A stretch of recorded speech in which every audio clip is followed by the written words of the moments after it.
Morning. ওকে, পাখার আওয়াজ পাওয়া যাবে, তার জন্য আমি সরি, কারণ হচ্ছে এখন পাখা ছাড়া বসা সম্ভব নয়। আচ্ছা, আজকে যে ব্যাপারে কথা বলবো, এই ব্যাপারে আগেও অনেকবার কথা বলেছি, কিন্তু কাজ তো হয় না বিশেষ, তাই বারবার করেই বলতে হচ্ছে। তো ব্যাপারটা যেটা, সেটা হচ্ছে prolonged use of large dose of heroic medicines. তার মানে কি, ডাক্তারবাবু তোমাকে দিলেন 10 দিনের জন্য, বললেন আপনি 15 দিন পর দেখা করুন, 2 সপ্তাহ পর দেখা করুন। আপনি আর দেখা করলেন না, আপনি বললেন ওই তো ওনার দেওয়া ওষুধগুলো খেয়ে তো আমি ভালো আছি, খেয়েও নয়, লাগিয়ে, ঠিক আছে, এক্সটার্নাল অ্যাপ্লিকেশান করে তো আমি ভালো আছি, আর ওনার কাছে যাওয়ার আমার কোনো প্রয়োজন নেই। ঠিক আছে, এইটা মেনলি ব্যাপারটা দাঁড়ায়। আজকে আমি যে পেশেন্টের কথা বলবো, এনার আমি জানি না কি বলা উচিত। এনার যখন আমি কেস টেকিং করেছিলাম, এনার সমস্যাটা কী উনি বলেছিলেন শোনো। সমস্যাটা উনি বলেছিলেন ওনার ডাস্ট অ্যালার্জি আছে, ওনার কোল্ড ওয়েদারে অ্যালার্জি আছে, ওনার ওয়েদার চেঞ্জে অ্যালার্জি আছে, ওনার ভোরবেলা নাক দিয়ে জল পড়ে, টনসিলাইটিস আছে, তার সাথে ওনার টনসিলাইটিস মাঝে মাঝেই হয়ে যায়, একটা টেন্ডেন্সি আছে হবার, তার সাথে পলিপ আছে।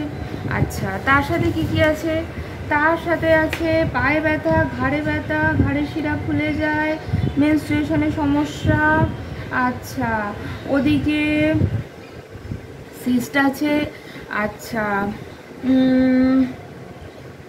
আর কি আছে, আর পেটের সমস্যা আছে।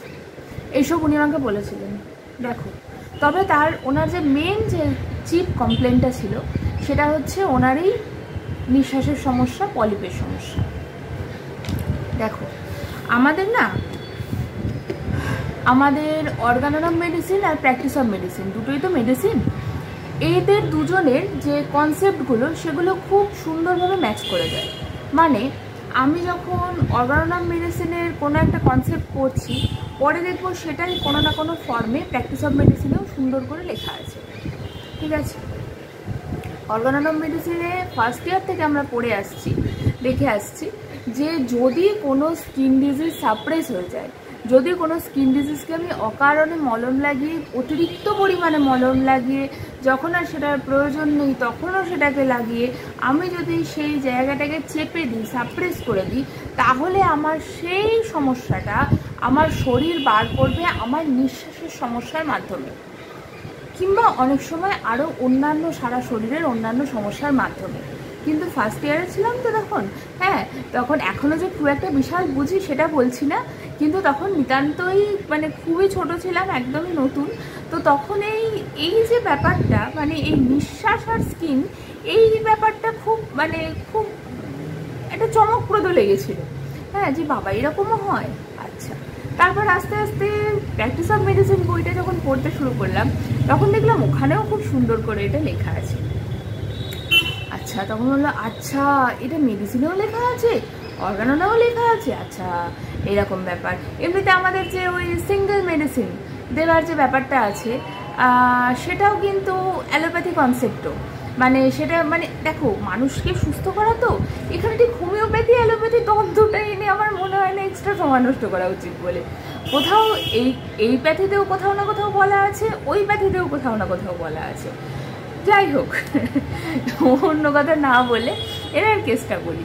তো এনাকে আমি 1000 বার জিজ্ঞাসা করলাম, আপনার কি কোনো দিন চামড়ায় কোনো সমস্যা হয়েছিল, মলম লাগিয়েছিলেন? সেই ফার্স্ট ইয়ারের জ্ঞান, ঠিক আছে, তখন ওটা জেনেই নিজেকে খুব জ্ঞানী লাগতো।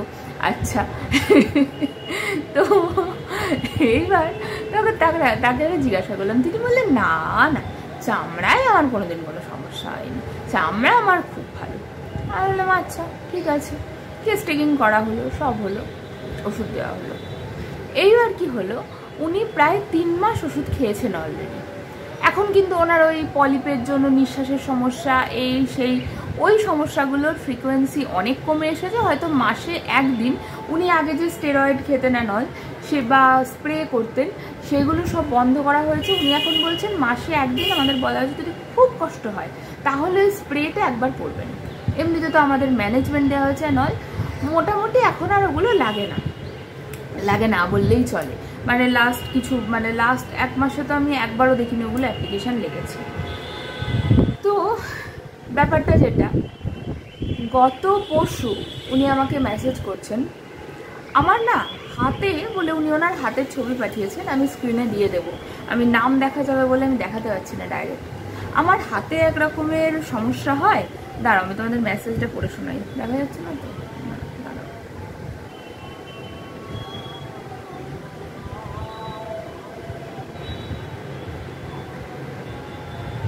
হ্যাঁ ছোট ছোট লাল লাল ফুসকুড়ির মতো হচ্ছে, চুল কাটছে, জ্বালা করছে।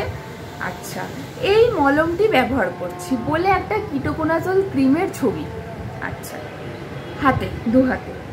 আমি বললাম এটা কে দিয়েছে? তখন উনি বললেন আমি দোকান থেকে কিনে এনেছি। আচ্ছা উনি তার সাথেও লিখছেন, ডিটারজেন্ট পাউডার বা সাবান ব্যবহারের জন্য হাতে আঙুলে বিভিন্ন সমস্যা মাঝে মাঝে হয়।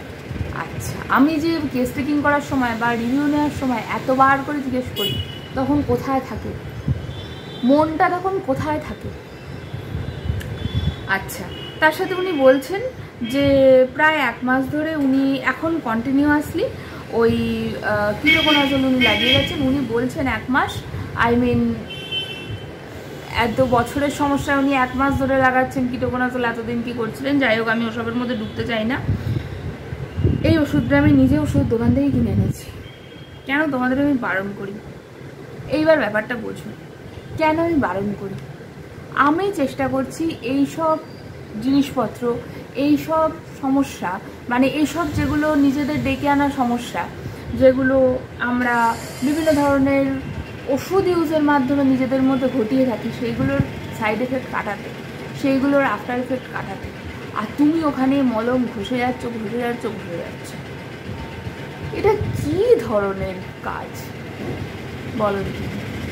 আমি বারবার রিকোয়েস্ট করছি তোমাদের সবাইকে, সেটা হচ্ছে দেখো একজন যখন মেডিসিন করেছেন, বা আমি সেভাবে অতটা না জানলেও স্যার তো জানেন, আলটিমেটলি তো উনিই দেখেন, একজন মেডিসিনের ডাক্তারবাবু, তুমি একটা সামান্য কিছু বললেও তোমার ঠিকুজি কুষ্টি বার করে নিয়ে আসতে পারেন। এই যে তোমার নিঃশ্বাসের সমস্যা, এটা কেন হচ্ছে, কি বৃত্তান্ত, তোমার যে স্কিনে কিছু দিয়ে সাপ্রেশন হচ্ছে, সেটা কিন্তু ওনার বুঝতে এক বিন্দু সমস্যা হবে না। কিন্তু তুমি যদি ওনাকে একটু কোঅপারেট করো, তুমি যদি ওনাকে বলো যে না ডাক্তারবাবু আমি এইগুলো লাগাচ্ছি এত বছর ধরে, তাহলে কি হবে, তোমার ট্রিটমেন্টটা আরও পরিষ্কার হবে। অনেকের মনে হয়, আমি জানি এই সাইকোলজিটাও আছে, যদিও এই ব্যাপারটা হোমিওপ্যাথিতে অ্যাপ্লিকেবল হয় না। সেটা হচ্ছে আমি যত রকম সমস্যা ডাক্তারবাবুকে বলবো, ডাক্তারবাবু তত রকম ওষুধ দেবেন, আমার ওষুধের দামটা আরও বাড়বে। হোমিওপ্যাথিতে টোটালিটি করে ওষুধ দেওয়া হয়, হোমিওপ্যাথিতে ওইভাবে তোমার সমস্যার সাথে গুনে গুনে ওষুধ পড়ে না। কাজেই তুমি যখন একজন হোমিওপ্যাথি ডাক্তারবাবুর কাছে যাচ্ছ, you have to explain everything. অনেকে অনেক সময় বলেন এটা তো ছোটোবেলায় হয়েছে, এটা কেন জিজ্ঞাসা করছেন? আমি দেখছি আমি যে সিমটম পাচ্ছি সেগুলো জন্ডিসের আফটার এফেক্ট। তাকে আমি জিজ্ঞাসা করছি ছোটোবেলা থেকে কী কী রোগ হয়েছিল। আচ্ছা যখন আপনি পেটে ছিলেন তখন কিছু হয়েছিল জানেন? অবভিয়াসলি একজন মিডল এজেড বয়স্ক মানুষ, মিডল এজেড মানুষ, তাদের পক্ষে মনে রাখা জানা হয়তো সম্ভব না, হয়তো এখন মা নেই যে মাকে জিজ্ঞাসা করবে না, নয়। ওনারা তখন বলেন যে এগুলো কি দরকার, বাবা এটা জন্ডিসের সাইড এফেক্ট আসছে, বা ধরো চিকেন পক্সের সাইড এফেক্ট আসছে, চিকেন পক্সের আফটার এফেক্ট আসছে, বা ধরো কখনো মামসের আফটার এফেক্ট আসছে, সেই ছোটোবেলায় মামস হয়েছিল তার আফটার এফেক্ট আসছে, বা অনেক সময় হয় আরও বিভিন্ন রোগের, যেমন হচ্ছে গলব্লাডারের স্টোনের আফটার এফেক্ট আসে, ঠিক আছে, সেটা অপারেশনের পরে আফটার এফেক্ট আসে। অনেকের ফিশার ফিস্চুলা অপারেশনের পরে কিছু আফটার এফেক্ট আসে। আমাদের রিসেন্ট এক জায়গায় উনি ভালো আছেন বললেন, প্রায় মাস দেড়ে কোনো ওষুধ খাওয়া হলো। তো এইগুলো হচ্ছে তোমার ইন্ডিভিজুয়ালাইজেশনের এক একটা পয়েন্ট, এক একটা সেই এগুলো প্রচণ্ড ইম্পর্টেন্ট পয়েন্ট। তুমি একটা ভুলভাল ওষুধ সিলেকশন থেকে নিজেকে বাঁচাতে পারো যদি তোমার নিজের ডিটেলটা এইভাবে জানাও, বুঝলে? সেই জন্য বলি সব সময় তুমি যদি কোনো হোমিওপ্যাথি ডাক্তারবাবুর কাছে যাও, সব সময় তোমার সমস্ত ডিটেলস তাকে জানাবে, আর জানবে large doses, prolonged use, heroic medicine. এই যে 3টে word, prolonged use of large doses of heroic medicine, this is really dangerous.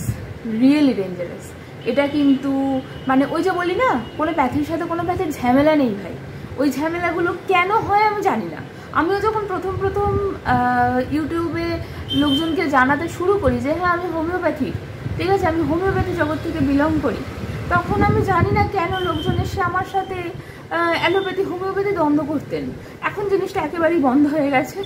মানে এখন আমার এই এত বকবকানির আই গেস এটা ফল। তো কোনো প্যাথির সাথে কোনো প্যাথির ঝামেলা নেই।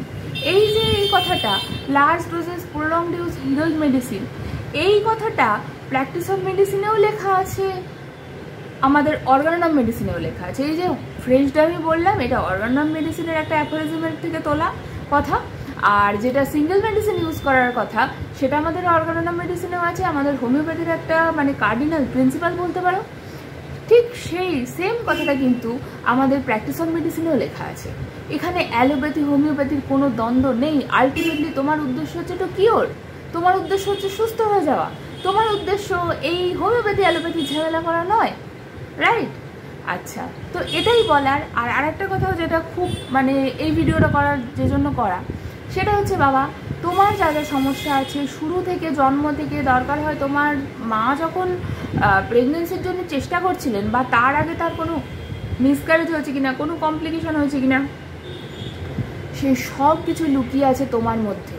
তোমার যে মায়াজম, এই এত বড় ওয়ার্ড মায়াজম বলার যোগ্য আমার মনে হয় না, আমি জানি আমি নই, সো তবুও আমি বলছি, তোমার মধ্যে যে মায়াজম, ডায়াথিসিস টেন্ডেন্সি যা আছে, কনস্টিটিউশন যা আছে, তুমি জানবে জিন খুব বড় একটা ফ্যাক্টর, খুব ভালো করে জানবে। তোমার যা রোগ হচ্ছে, কত মানুষ বলেন কোনোদিন তো স্মোক করিনি, আমি দেখেওছি, কোনোদিন স্মোক করেনি, কিছু না, ক্যান্সার। এমন এমন জায়গায় ক্যান্সার যেগুলোর খুব একটা মানে বড় ইনফ্লুয়েন্স হচ্ছে স্মোকিং অ্যান্ড বিভিন্ন ধরনের নেশা। কিন্তু তাদের কেন হচ্ছে না, তাদের ডায়াবেটিস আছে, সেইটা কিন্তু এক্সপ্লেন করে জিন, ঠিক আছে? বেশি বকবো না, কথাটার বলার উদ্দেশ্য এটাই, সেটা হচ্ছে তুমি যা জানো, যা যেটুকু জানো, যা যেভাবে যেটুকু ইনফরমেশন তোমার সম্পর্কে তুমি পেতে পারো এবং ডাক্তারবাবুকে দিতে পারো, সেটা না ইটস অফ নো ইম্পর্টেন্স বলে তুমি সেটাকে ইগনোর, অ্যাভয়েড বা ডাক্তারবাবুর কাছে তুমি সেটাকে লুকিয়ে যেও না। আমাদের এমন পেশেন্টও আছে 2025-এ দেখাচ্ছেন, 2010 সালের রিপোর্ট দেখিয়েছেন, 2010 সালে তার কি কমপ্লিকেশন হয়েছিল সেটা দেখিয়েছেন। যদি তুমি বাবা না সেটা বলতে পারো, তাহলে তোমার স্বার্থে দেরি তো হবেই, আর মেডিকেল সায়েন্সে গ্যারেন্টি হয় না, স্যারের কথা। বাই, সুস্থ থাকো, সমস্যা হলে হোয়াটসঅ্যাপ করবে, ঠিক আছে?